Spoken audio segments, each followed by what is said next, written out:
One thing that I like to do to kind of help me discover new games that I might want to play for my systems is to go online and read people's recommendation lists of games that they think are worthwhile checking out for certain systems. So, as I was browsing for some import Sega Saturn games, I came across Shinrei Jusatsushi Taromaru, which also roughly translates to Psychic Killer Taromaru or Spiritual Assassin Taromaru.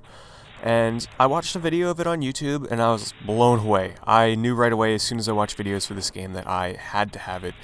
And I had previously never heard of it before, but I knew it looked like a lot of fun. 2D sprites on top of 3D backgrounds, some crazy enemy designs. It just looked over the top and exactly what I'd be looking for in a game.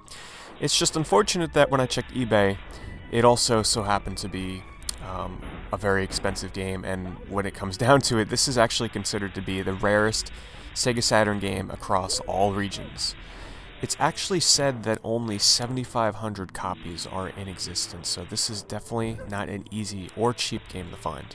It was a big investment, but I decided to take the plunge and I picked up a copy of the game, and I have to say I definitely do not regret it. This is one amazing side-scrolling action game. I've already beaten it 5 times, and the game takes roughly about an hour to an hour and a half to run through, but my god, this game is jam-packed with so much content, over-the-top action, tons of bosses. I mean, it's ridiculous, and I absolutely love it. So to start off, you can pick between 2 different characters whose attacks are very similar, but I always go with Taroumaru because, well, I think he's cooler and he's the main character of the game anyway. And it's actually kept really simple. You only have one basic attack in the game, and that is your lightning bolt, which if you look on screen here, it's represented by a cursor, and that's where you're going to attack. Now, you don't directly control that cursor. It actually will lock onto enemies, and you simply just tap on the fire button to shoot them with your electricity. And you do have to target certain enemies, so let's say in certain boss fights, you'll have to target certain parts of their body. You can use the right trigger to cycle between different parts of them to attack, so it can get pretty frustrating though when you're trying to attack when there's a lot of enemies on screen and you want to attack a certain one and you have to try and cycle through the best you can. That's definitely probably the biggest downfall with the game, unfortunately. Besides your main attack, you can run and you can do a running jump, and you can also slide to avoid some enemies. And then there's also a weird mechanic that kind of seems out of place and almost unfinished, where you can charge up your lightning attack and take control of only a certain amount of enemies in the game, mostly the ninjas with swords or some of the flying enemies, but they basically don't really do much, and it seems sort of like an afterthought that really they could have expanded on, and it could have been a really cool feature, but I think at this point it would have been better off almost left out of the game.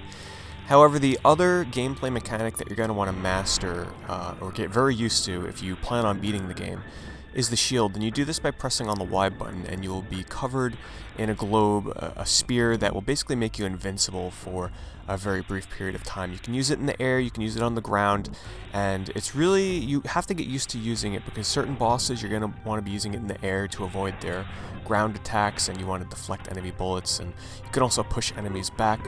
And there's certain times in the game where there's so much going on that you're almost going to be spamming it, but you do still have to use it very strategically, and you'll have to learn enemy attack patterns if you want to block their attacks, and you're definitely going to need it for some of the boss battles because they get to be very hectic at times.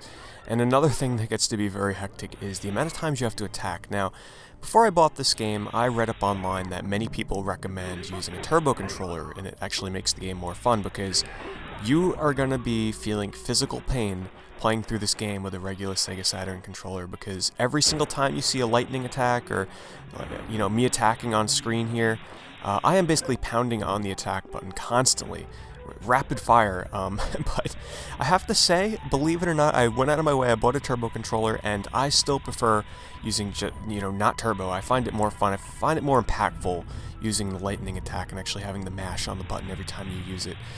By the end of the game, my thumb and my arm are absolutely killing me, but by using the turbo controller, all you do is you just hold down on the attack button.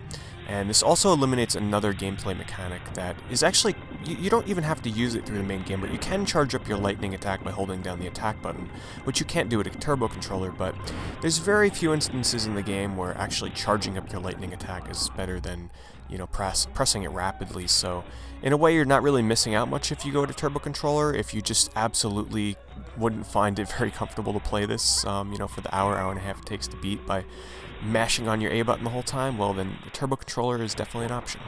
And by now I'm sure you've noticed that this is one beautiful looking game.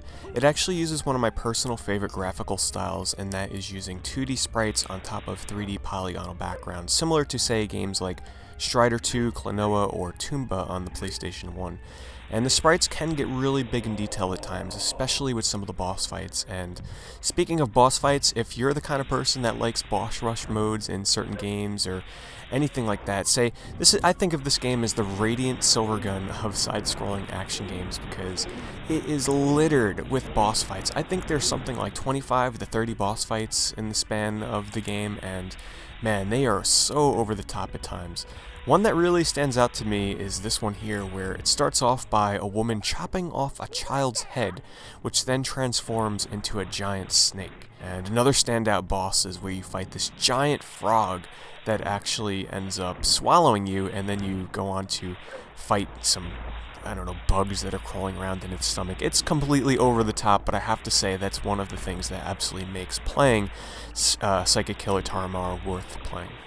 In terms of the music and sound effects, well, this is not the kind of game where you're going to be seeking out the soundtrack or listening to it in your spare time. I'd go as far as to say the soundtrack definitely fits the sort of Japanese medieval sort of style that it has going for it, but it's pretty forgettable, and by the time that you turn off the game, you're probably going to forget it. So in the end, I really enjoy playing this game. I mean, time just flies by when you play it. It goes by at such a fast pace. You know, you're always going to a new area, always fighting a new boss, sometimes up to like 5 or 6 bosses back to back. And wow, I mean, unfortunately, it's really a shame that not many people will get to experience or play Psychic Killer Taromaru, but for those of you that can, I'd say definitely check it out. As always, guys, thanks for watching.